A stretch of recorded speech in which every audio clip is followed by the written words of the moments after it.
Dans un humble village niché au creux des montagnes, vivait une femme nommée Isabelle. Mère dévouée, elle s'occupait seule de son fils, Louis, qui n'avait que 8 ans. Chaque journée était une danse harmonieuse entre le travail au champ et les soins apportés à son enfant.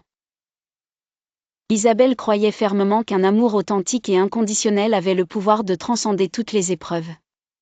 Cependant, un jour, Louis tomba gravement malade. Isabelle sentit son cœur se serrer de panique à l'idée de perdre son fils.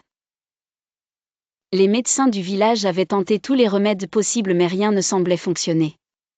La fièvre de Louis s'intensifiait et son état se détériorait rapidement.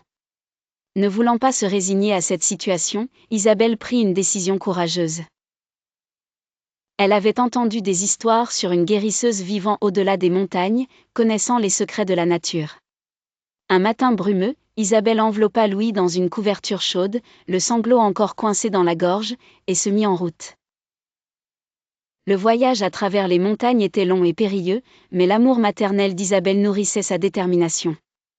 Les pieds en sang, épuisée mais inébranlable, elle atteignit enfin la petite chaumière où vivait la guérisseuse. Avec des larmes suppliantes dans les yeux, Isabelle expliqua la situation. La guérisseuse, touchée par l'amour et le courage de la jeune mère, accepta de les aider.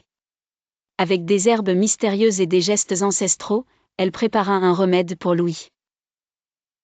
Isabelle observa, priant silencieusement pour la vie de son enfant. Après plusieurs heures, le garçon commença à montrer des signes d'amélioration. Sur le chemin du retour, avec Louis blotti contre elle, Isabelle réalisa que son amour pour lui était sans limite. Au-delà des montagnes, au-delà des épreuves, et même au-delà de la douleur physique, cet amour avait triomphé. Elle avait non seulement sauvé son fils, mais elle avait aussi découvert en elle une force puissante infiniment plus grande que ce qu'elle avait jamais imaginé. L'amour d'une mère, pensa-t-elle, véritablement n'a pas de frontières.